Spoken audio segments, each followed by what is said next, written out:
As you can see, my fiddly figs are in the foyer of my home now. They're not near the window, taking up all of the light from the other plants. The way I was able to devise an answer to what was happening here is I put grow lights behind it. And I can still see the tall pole over there from that Sancy grow light, but it is not bad. I don't think so. It's not bothering me. Before it did. But since I put these two fiddly figs here, the tallest one actually got a little bit more straight.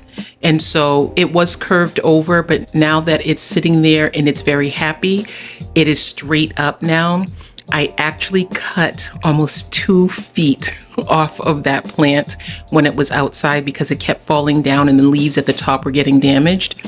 I never wanted to cut it because I thought, I don't know what I thought was going to happen, but I watched one of Mama Long's videos on her fiddly figs and I just decided to cut it, and I have it propagating and in some perlite.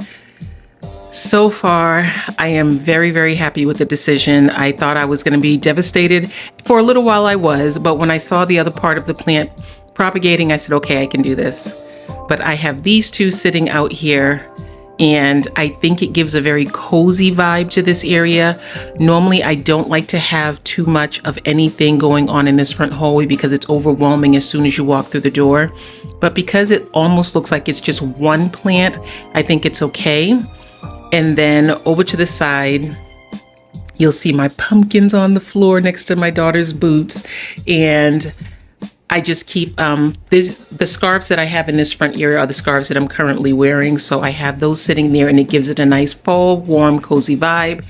Then I have a spider plant. And originally I planned on putting my outside fern over here, but it was too heavy for the ceiling hook that I have up there. And so I couldn't leave it there. I was sad about it, but yeah, it's okay. Okay, so from there, I go over to my plant cabinet that is completely overgrown. It is complete, and there are only 4 plants down here, 4 large plants. Well, not even 4 large plants. There were 3 large plants down here. And they are spreading across. They are all begonia. I will show you a video showing you exactly what I have to do with these plants because I actually have to go through this cabinet again. The problem I'm having is every time I open this cabinet and try to rearrange them, I tend to have broken vines from my plants because the begonia, they're so top heavy, and so they end up breaking. And up here, you'll see my looking glass begonia right over in this corner. This is the latest one that snapped and broke, and so it's propagating in water. And I think I'm going to grow that portion of it semi-hydroponically. And I will go through a tour of this entire cabinet because there's some really good goodies in here. And then you see this beautiful begonia here. And I shared all of these with you during 30 Days of Begonia. But this is the rest. This is another part of the ambiance of my fall kind of feeling in my home. I love the way this cabinet sits in this corner. There's Marshy down there. I love the way this cabinet sits in this corner because it almost looks like a window that goes outside. And so I really, really like the way that looks. And then on top of the cabinet, I have spider plants. Spider plants, pothos, 1 anthurium, a couple of low light plants that can just be up here and not need much water, not too much water anyway. That anthurium likes to have more humidity, but it will grow perfectly fine with low humidity. And because that is a plant that's going to be gifted to someone, I don't want to grow it in humidity because that's what makes a lot of people not want to take the anthurium or the alocasia because they know that it's going to take a little bit more humidity. So these I'm trying to keep out of high humidity so that they can be easily transferred to ambient conditions. Now over in this corner, I have my smaller Griffin begonia. And I put this one here because the larger one I had to cut back. I couldn't fit it anywhere in my house where my kittens wouldn't get to it. And so I cut it back and I'm propagating it again for next year. And especially since I knew I had the smaller one that would come inside and have no problem. So that's what I have sitting here. And it's actually sitting on 3 red pots that my husband got from his job. I was so excited when I saw him with these because he said they planted some trees at his job and they were going to toss these pots. And so he says, no, my wife would like those. So I was really happy when he got them. They are huge. I have a bird of paradise behind the griffin. It's beautiful. Very, very beautiful. And so far these have all come inside and not had any problems with adjusting to inside lighting. Then over here on my dining room table, this is a plant that it is a black stem alocasia. I can't remember the exact name of it. I don't think it's black stem, but this is a plant that I actually rehabbed for someone. She was having problems with it. And so she asked me if I could rehab it for her. I rehabbed it for her. You'll see a smaller one right here that grew from a corm, but now she's afraid to take it back because she doesn't want to mess it up. So I just have it sitting here until she's ready for it. And I don't have it in high humidity or anything so that when she decides that she wants it, she can just have it. But so far she hasn't decided that she wants to take it back in. Okay, so in this hanging basket above, I have some Hoya in that basket on the top and on the bottom. And then to the left of it, I see a Mandula that I love so much, but she is very, very particular about her water and her lighting. And so I have to put her in a spot where she stands alone, where I can just see her all the time. This is a west facing window. And so this is perfect for both of those plants. All of these plants over here are getting the perfect lighting. And then over here, I have a spider plant that I put in a DIY hanging bag, and it actually needs to be repotted because I do see right here that the roots are coming out. So that needs to be repotted. I'll make a bigger bag for it. Then I have another bird of paradise over here. And I have my Hoya pubic calyx. This is my Hoya pubic calyx that actually let me know, just from what I learned from Mona on plant therapy, that I had flat mites on my Hoya. This plant would not grow. It wouldn't do anything. It was just not doing a single thing.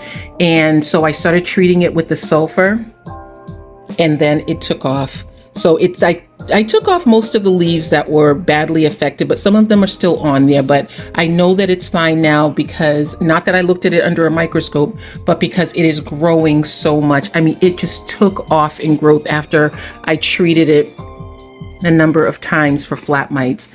And every once in a while, you'll still see some of the treatment on it because every once in a while, I just give it a spray down just in case there's one or two that decided it was going to be on here, even though it has been months since I've had any problems with this plant. So I'm pretty sure it is good. But she is a very happy plant. And she was in a very small pot. And then I put her into this big pot and she took off. So she has lots of vines up here that are just hanging off of there, waiting for their leaves to come in. Okay.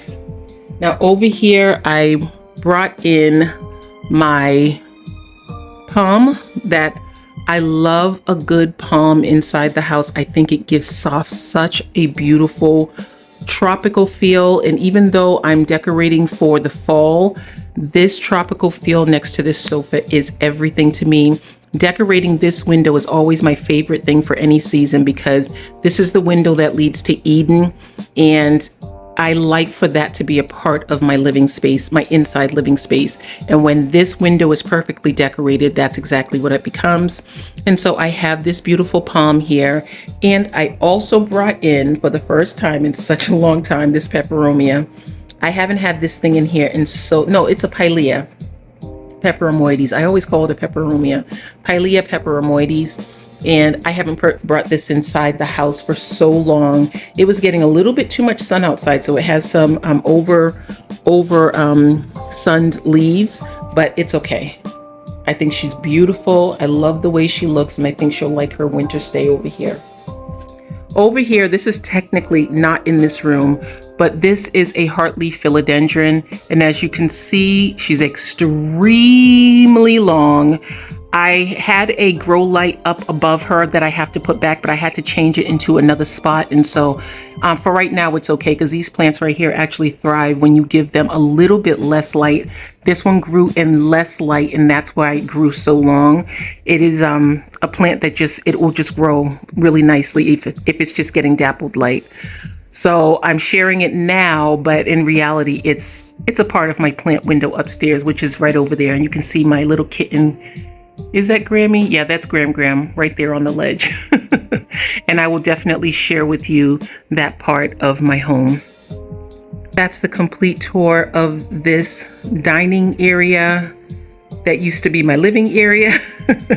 And I am really happy and I'm completely excited about having these fiddle leaf figs in here and doing well. They haven't dropped even one leaf. It's been a few weeks they've been in here and they have not dropped even one leaf.